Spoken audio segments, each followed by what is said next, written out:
Blue Dog.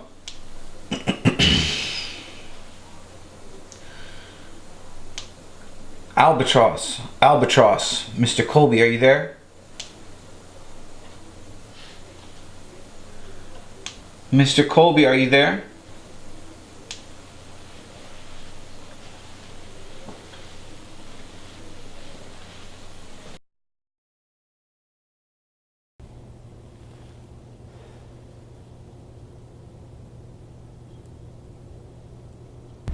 My name is Aurelian Colby. You probably heard of me. I sensed that something was off this morning. I don't know. When I got up, I just had some kind of vibe that something was going on. I've been dealing with the town for a while. Want to put a fallout shelter in my backyard. And they gave me the approvals for it. They said it was going to be okay, and now suddenly they reneged it on me. Trying to make me jump through more hoops. I got an attorney. I'm going to call him in a sec. Aaron McCabe. I'm guessing it's payback for Genevieve and all this stuff she...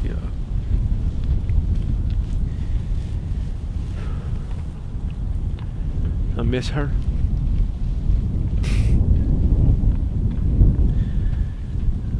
Miss the sound of her music blasting through the house.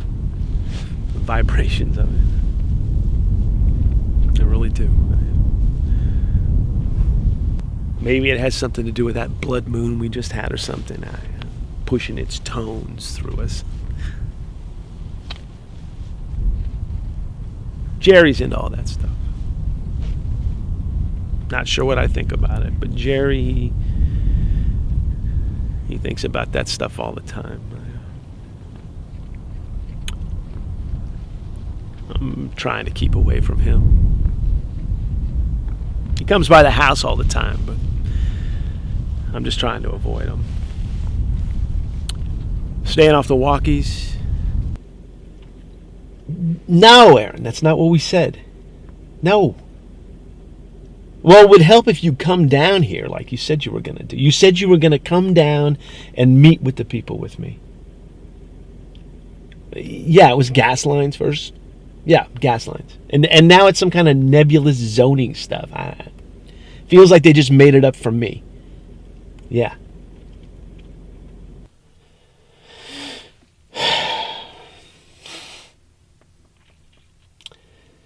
I knew this was coming. I did. Now I'm just going to have to scout up some backup spots, some place to put the shelter that I bought.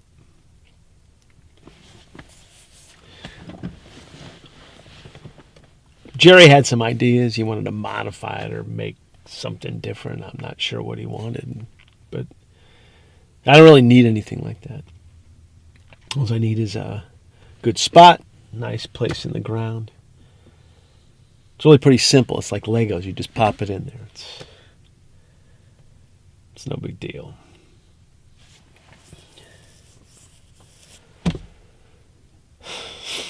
Even the layman can sense it. You can see it. You can see it in them. The way they talk to each other. The way they drive. They can sense that something's coming. Something's about to boil over. And something bad's going to happen.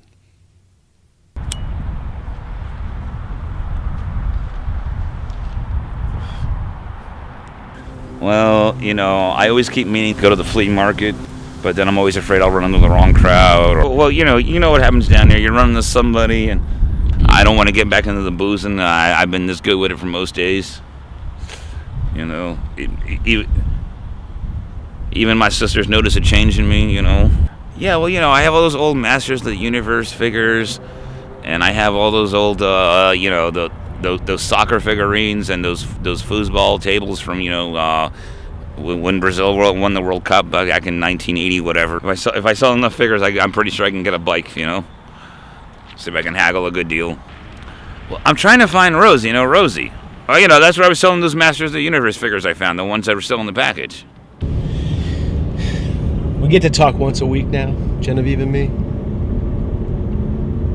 I don't usually like using my cell phone, try to stay off it as much as I can, but now seems like there's a pretty good reason to be using it.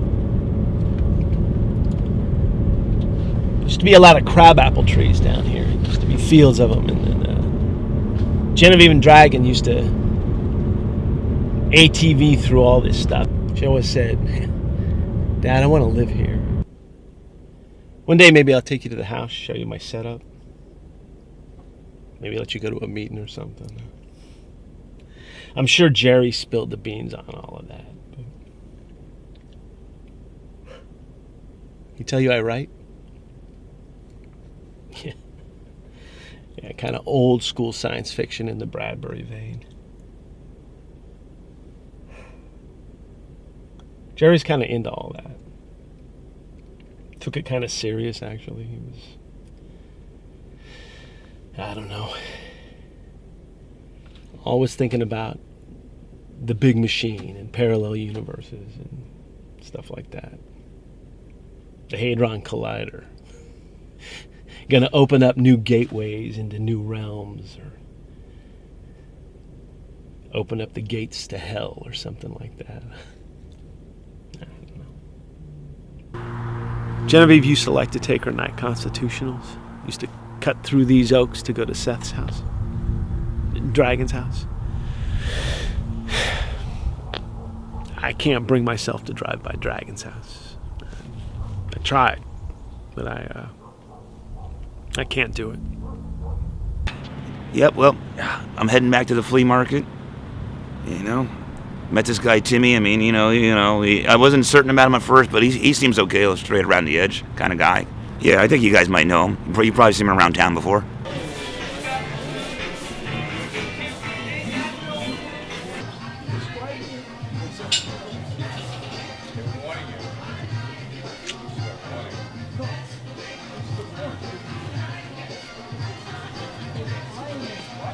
Terrorism, into calamity, a la humanoid, a la... I have. This game's really good, but it's hard. Yeah? You have to tell me what you like. You get to crash into cars and stuff? Just like riding your bumper car. Wait, is this a good game? It could be. What is it? 007, Agent Under Fire. Well, I don't know. I mean... I'm going to buy one of those three The game games. wasn't as good as the movie. His mother ain't back there. Dragon's mother. She's trying to sell the house. Margaret. My former wife's sister. Dragon corrupted Genevieve. He did. He pulled her into his swirl. Her mom wanted to name her Genevieve. Thought it would link her to Jenny or something like that. Two halves coming together. Jerry, you would have said it was like an antenna or something like that. An antenna pulling two things together. I don't know. Genevieve. She was a gentle meadow. That's what I used to call her when she was growing up, Gentle Meadow. She had her own way of doing things. I mean, no doubt about that. She used to like to go down to the assisted living home on Ferguson and help the people out, take them to the movies, take them to the mall, do stuff like that. Remember once seeing her in the parking lot. One of the people from there had lost a scarf. It was blowing through the lot in the wind, and she was chasing after it. It was a fluttering gray that I saw. And so that's what I called my first novel, Fluttering Gray. This road, a while back, a truck spilled some chemicals into the woods. You can buy the land still. It's for sale, but nobody really wants it.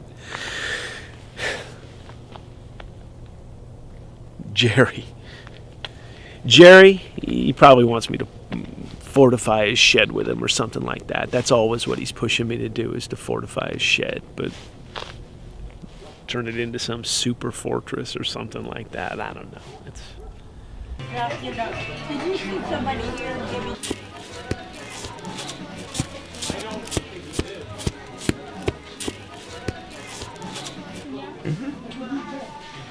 Duck, maybe a goose. You get a good discount at least.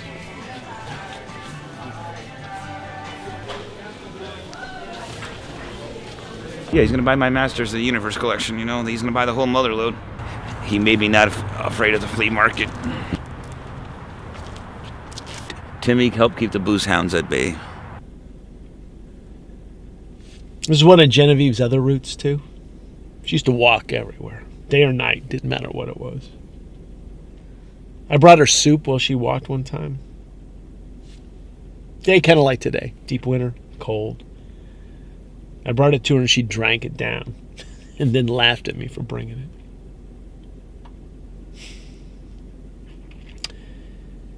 Dragon used to like his fires. I tried to teach him smoke signals once. Took a blanket, threw it on top. I think he was paying attention.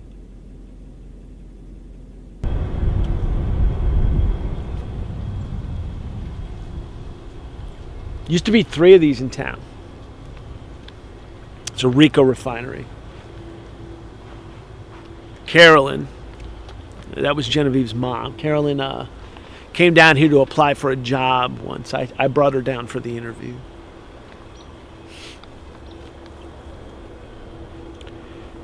I was working on the boiler.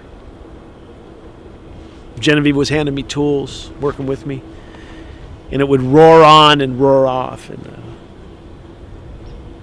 Carolyn timed it with one of the roars. She had her duffel bag packed and ready to go. Roar on, and she was gone. Into the black.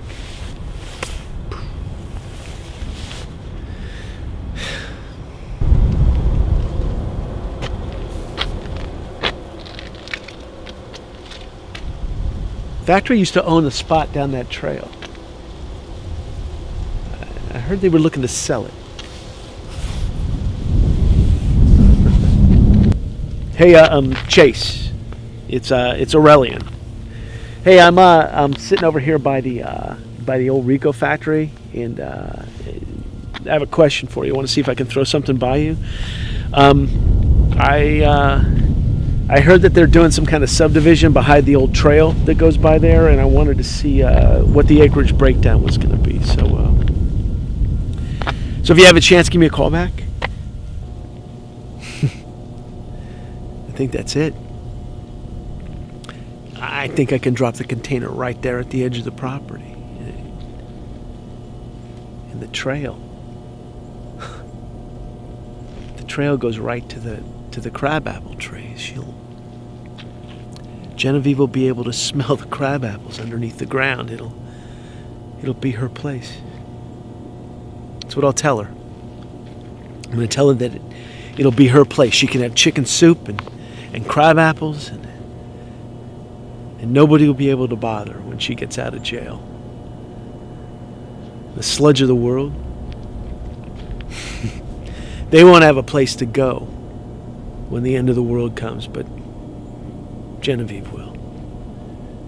Genevieve will be safe. She'll be safe when the end of the world comes. Wow. Oh my God. Why is this guy parked here? He's got to be coming back soon. No, it's one of those service dogs, one of those driving dogs. Are you a good He's boy? riding Are you shotgun right friendly? now. Hey buddy, are you friendly? Does that mean he's friendly? Skeletor! I had the one that had the front thingy like this. That's what I had, Prince Adam. I didn't know there was a Skeletor one. I had Battle Cat too. Battle Cat. What was She-Ra's name when she wasn't the Prince Attila or something? This is the pardoning of celebration. a tradition by the people of this place since their star cracked with a great explosion. They lack the power of knowledge and perhaps, but are strong in the power of conviction. The salvage ship Albatross first discovered them. They still might be here somewhere, the crew of the Albatross. Maybe they mixed into their culture of tribes and deities and chants as they look up at their dying star. I at first pitied them, but then I realized they might not be as ignorant as I first thought, and the celebrations might not be celebrations of wonder, but they may know of the impending doom. But to them, not doom. A chance to explode out into the universe like their sun, to be a union with the stars. For these people were not primitive, perhaps, but advanced beyond the galaxies we thought we conquered. They could become other beings, other objects, could manipulate shapes and even sounds and colors. They would take the ill light of their star and harness it into a blaze that would transverse over the cosmos. Others could not comprehend these unique beings and their power, only fear them and mock them. But these roaring chants of these beings would soon be felt through the dark of time and space, and be a brilliant light through the void. For that is what they believed and will always believe, even unto the end. For the light can never end, but the dark can.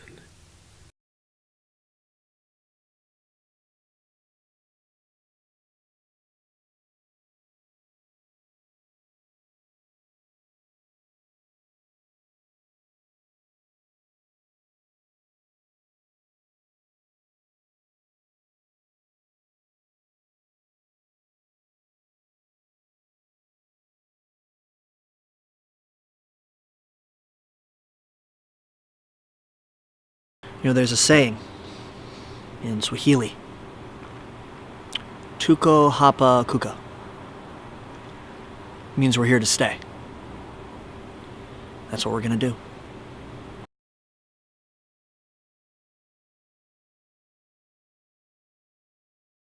This place is ours.